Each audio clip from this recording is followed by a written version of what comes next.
Hello, this is Elizabeth Salm-Barnes doing Module 9 assignment agencies. The agency that I chose is the American Public Health Association. Their website is apha.org. Now, I chose this agency because their entire mission is to improve the health of the public and achieve equity in public health status, according to the book Principles and Foundations of Health Promotion and Education by Cortrell.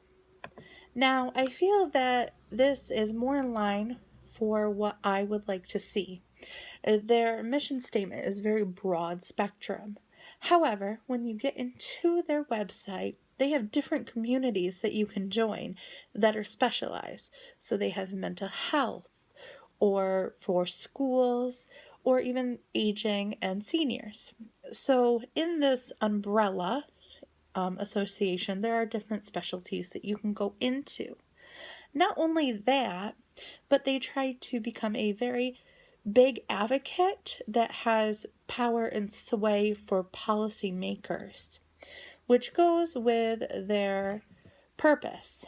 Now, according to the APHA website, they speak out for public health issues and policies backed by science. We are the only organization that combines nearly 150-year perspective, a broad-based member community, and the ability to influence federal policies to improve the public health. Now, that is a very big, powerful purpose that covers everybody health-wise, from an itty-bitty preemie baby to a 90-year-old marathon runner. Something else that they are is that they are a 501 professional organization, which means that they are federally income tax exempt and not for profit.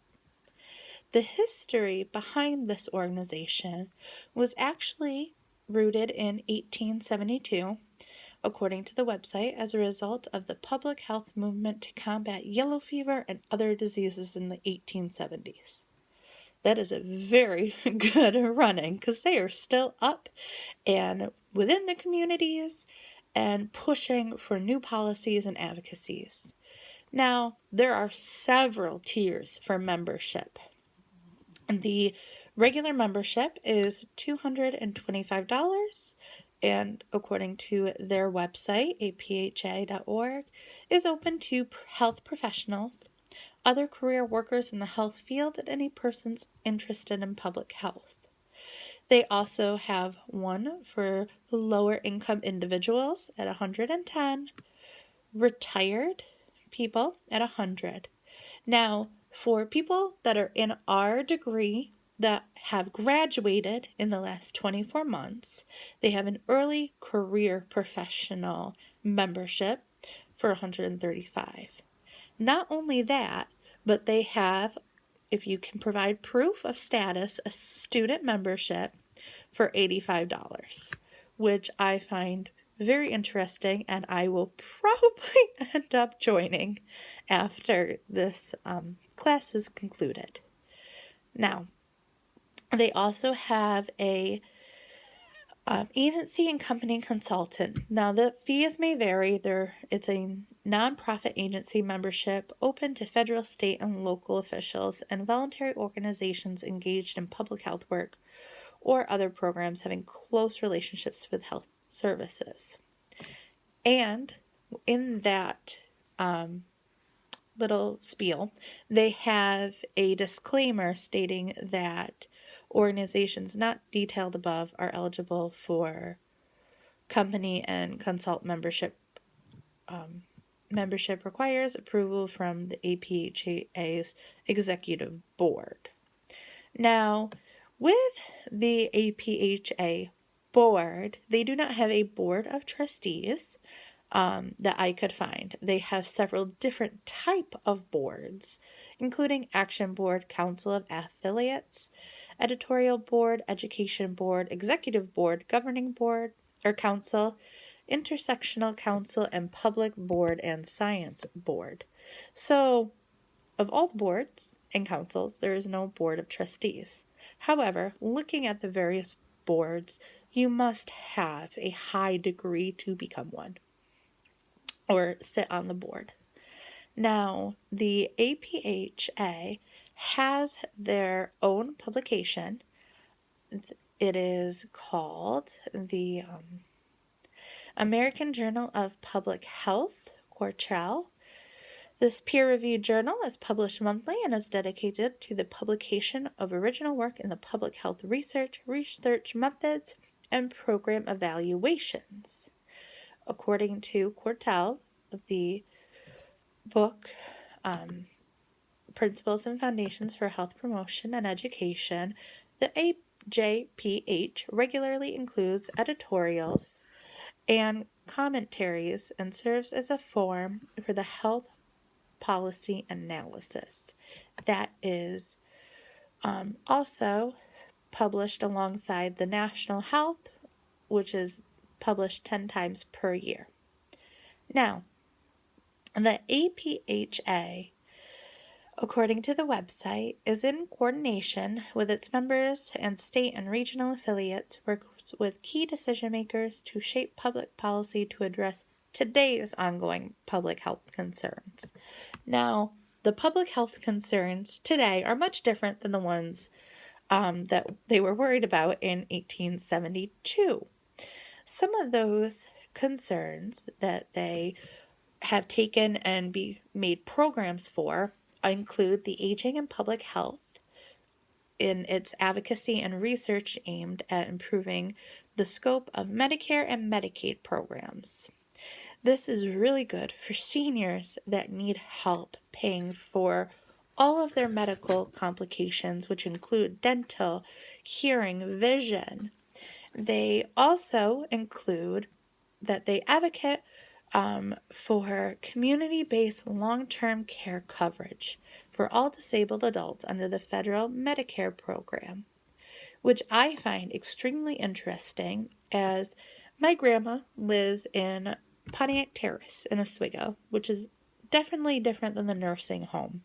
Many people that live there are older or they are disabled. So they actually have some of these programs up and running in her apartment building. And I can actually see how these types of programs are influencing our communities and building a stronger, healthier community, especially for seniors. Another program they have is through the schools, and APHA is the parent site to schoolbasedhealthcare.org. Now, the school-based healthcare is mostly focused on dropout rates and the barriers that students have. According to their website, School-Based Healthcare Center provides a promising solution to the nationwide problem of high school dropouts, helping students tackle many barriers that not only impede their health and well-being, but also their chances of completing high school. Now, that kind of seems like a mouthful, but many of those barriers are homelessness, pregnancy, hunger, which we have the free meal programs in schools for. So their program for schools is taking those barriers, using the resources that they have available to better help the students. Now, that kind of goes into the ethics that the organization has. For example, the Public Health Book of Ethics states that part of this organization's ethics is taking scarce resources and using them in a responsible manner to better help the public health. And that can be time, money, and just general human aptitude, empathy. It helps to take notice that we as healthcare individuals only have so much empathy in a day before we burn out, and that is considered a resource too. However, when we burn out, we don't get to help others. Something else that their ethics state is that, according to their Public Health Book of Ethics, that this code is not a disciplinary or regulatorily document. Its importance derives from values and standards widely shared in the public health profession and from the force of reasoned argument. It is meant to address the field of public health and is not intended to be used in a discipline and sanction professional misconduct. So, the Book of Ethics for APH is just that. It's for ethics. Not to discipline people, not to beat somebody over the head. It is not a sword, more of a shield.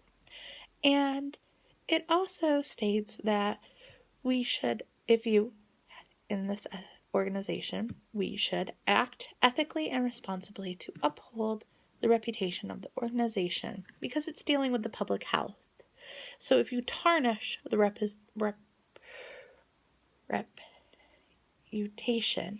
of the organization and the broad health educator field as a whole, then they won't be able to trust you. And that goes hand in hand with dealing with facts and science-backed evidence, which is able to often get through to some people that are on the defense or indecisive of medical issues and policies. This goes along with respecting not only the profession, but the individuals and communities that we are coming in contact to, and being transparent so that they can feel confident putting their trust in us. Personally, the organization does have career connections that I feel I would be interested in. They have professional development activities, according to the website, that include Public Health Career Mart, where job seekers and hiring employees can come together. They also offer continuing education, mentoring, internships, and fellowships, and many other opportunities for public health and honing the skills that we as healthcare individuals have.